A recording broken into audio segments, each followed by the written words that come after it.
And we are back once again with another reaction video. I said it before, I like these reaction videos. I like to show where people who think they know the answers to this case really don't. And as you can see right here on the screen, our next reaction video is going to be for this guy here. His name is the Deception Detective. He reviews people's body language. From what I can see, he's pretty good at what he does. You guys can go check out his videos over there, this page. He's just not very good when it comes to this case. He's been victimized, guys. We got us another victim here. He's been victimized by this perpetrator. He fails to realize that frame-ups do exist. They are not just for the movies. If you go watch any of his videos on this case, you will see he never even mentions the word frame-up or discusses it. He's still stuck on the kidnappings gone wrong, which we all know that's a joke because there was no kidnapping attempt. It was all about a frame-up, and the only kidnapping was meant for the Ramseys to trick them into thinking JonBenet was kidnapped when she was really hidden in the home. The perp wanted the Ramseys to follow the ransom notes, give the perp the money. JonBenet would be found hidden in the home with the Ramseys paintbrush around her neck and the ransom note written with the Ramseys pen and paper. They are framed. The perp gets $118,000. This guy here does not realize that, so I'm going to have to victimize him again here in this video. So he's reacting to a video from the Dr. Phil show, and we're going to pick up on it. And we're going to just respond to what he says in his analysis of Burke Ramsey. Just so you know, Deception Detective really believes Burke committed this crime. This is who he believes his suspect is. And I'm about to break it down for you guys and show you that he's wrong and Burke did not commit this crime. So let's pick up on this video. Dr. Phil just asked Burke Ramsey, when was the last time he saw JonBenet alive? Let's get into it. I'd say it was in the car on the way back from the Whites. Okay, so this is interesting. Do you remember the last time you saw JonBenet alive? I want to say it was in the car. So I want to say is a performative. It's something you say before you make a statement. For example, when I accused Nadia Amine, the professional esports gamer, of cheating on a video game, it was because in a denial video she made denying cheating, she said, first I want... I'm going to stop it there. Okay, I've heard enough. I've heard enough. Some of you might be saying, well, he didn't even get a chance to finish. We've heard enough. And I'm going to show you why. I've heard enough from him already. We don't even have to listen. Listen, life is short. Time is precious. We don't need to waste our time any longer listening to what he has to say. And I'm going to show you why. I'm going to show you why. I don't like to say I'm going to tell you why. I like to tell people I'm going to show you why so you can just see for yourself. He's wasting his time. You see, I'm going to show you the difference between somebody who's been involved in this case like myself for over 20 years and somebody like a Johnny-come-lately who doesn't, like Deception Detective, who does not take everything into consideration, who does not have all the information and put it all together. So I'm going to put it all together for you guys here. This question that Dr. Phil asked Burke, do you remember the last time you saw JonBenet alive?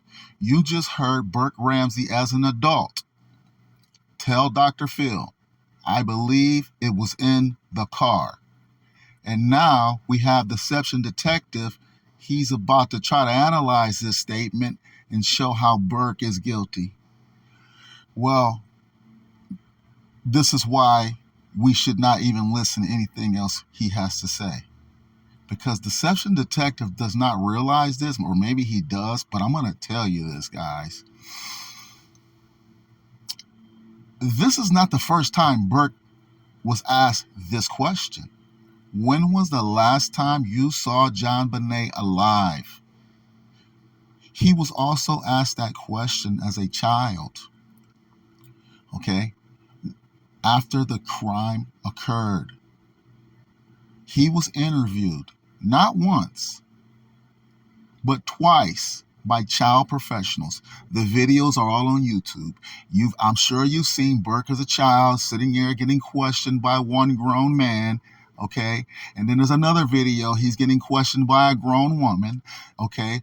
It's their job.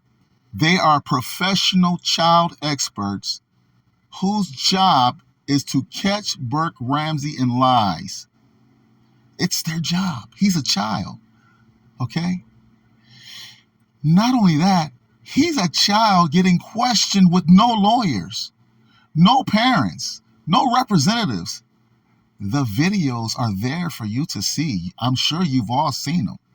There's a child there squirming around, playing around, getting questioned by a man who probably has a PhD, who's a child expert, and is getting paid money to outsmart a 9-year-old child and catch him in lies. There's another video of another child expert. She's a woman questioning Burke, asking him questions, trying to catch this little boy in lies. Now, some may say his questions were rehearsed. I say, poppycock, there's no way you can train a 9-year-old boy to outsmart child experts. There's no way you can train them enough. You can't train an adult to answer questions from investigators who's trying to catch them in lies. How are you going to do it with a 9-year-old child? It's not possible. Their job was to catch him in lies. They caught him in 0 lies. 0. None. No lawyer. No parents. No representative. Imagine if an adult was questioned by cops with no lawyer, no representative, twice, and was caught in no lies. I mean, that should be enough alone for you to say Burke did not do this. Okay? That alone, we don't even have to go any further. I don't care if he was on a 911 call. I don't care. And we'll go over that in a second. I don't care about anything else. The boy was questioned by 2 adults without any lawyers, alone, no parents. He was caught in no lies. And in a matter of fact, in one of the videos, he's questioned by the male adult professional. One of the questions he's asked Burke Ramsey, the child, is the same question Dr. Phil just asked Burke. And he asked the child Burke this question because he was trying to catch Burke in a lie. And guess what? Burke passed. He did not catch him in a lie. And he still tells the same story today, even to Dr. Phil. The child investigator asked Burke, when was the last time you saw JonBenet alive? Now, if Burke committed this crime in the kitchen, he could have slipped up and said in the kitchen. He could have slipped up and said in the house. He could have slipped up. He was trying to catch him in a lie. The child, Burke Ramsey, said in the car. In the car. A child said it. I'm not going to post the video. It's there for you to go see. Okay? I like for people to go see for yourself so you can see for yourself. Okay? Even if you don't want to go see for yourself and you want to take my word for it, fine. If you don't want to take my word for it, that child's psychologist asked Burke that same question. If you don't want to take my word for it, then at the very least, take the word that he was questioned twice with no lawyers and he was caught in no lies. Okay? 0. No lies. A child. That's enough for me.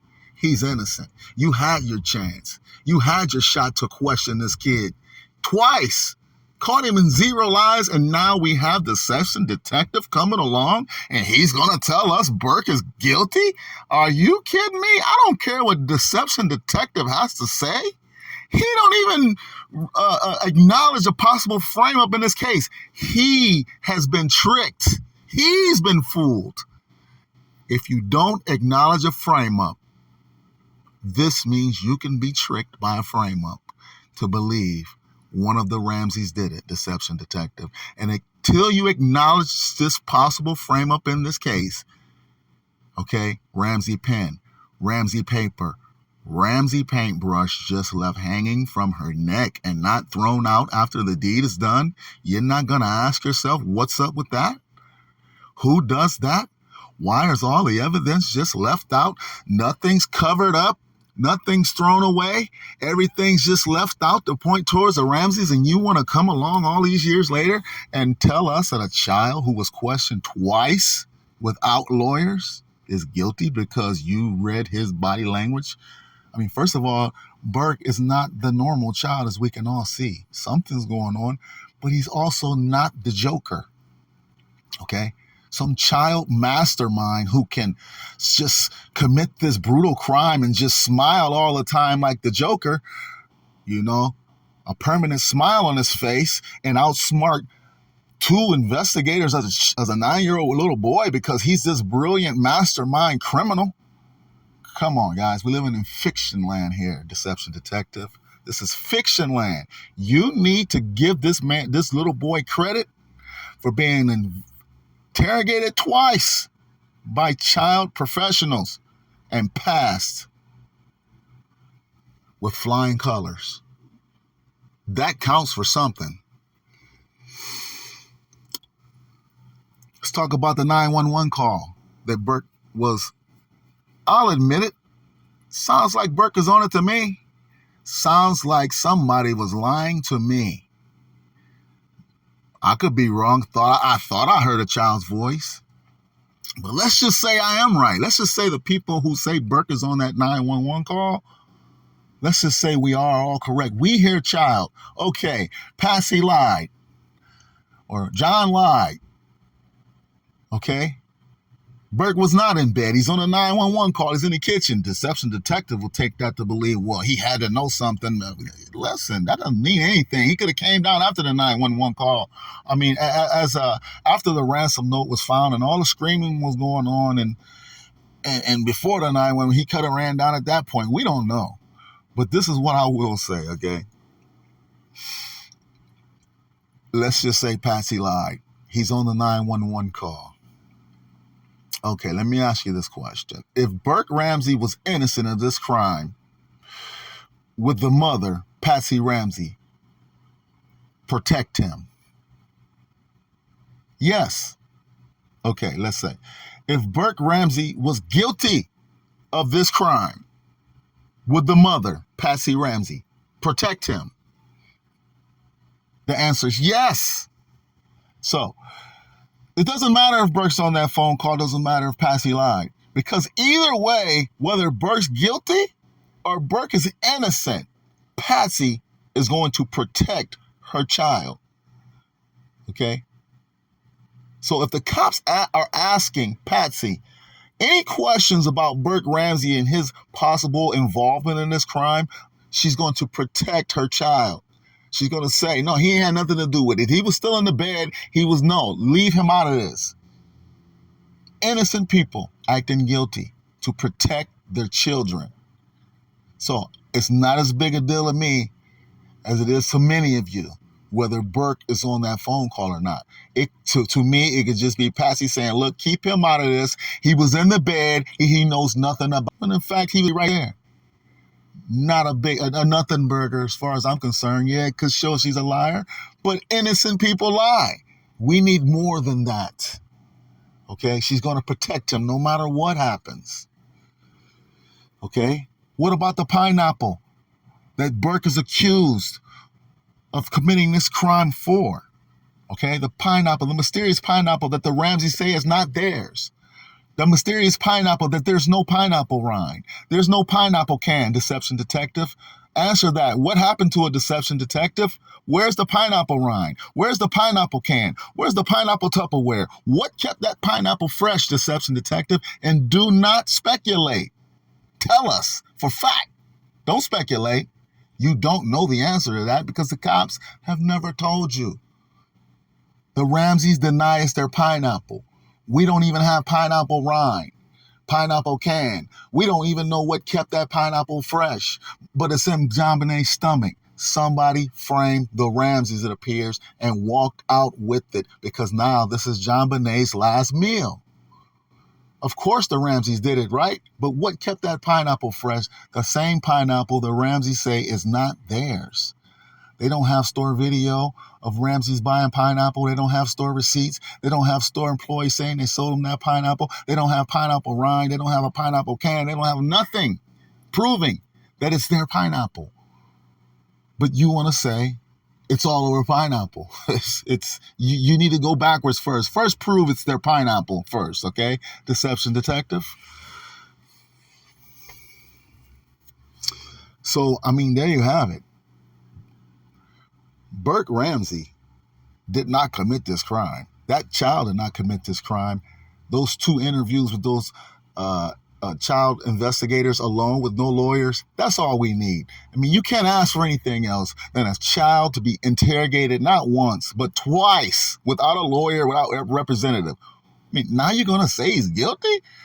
You need to do better than that. You had your chance to interview him twice. No lies. And you tried to catch him in lies.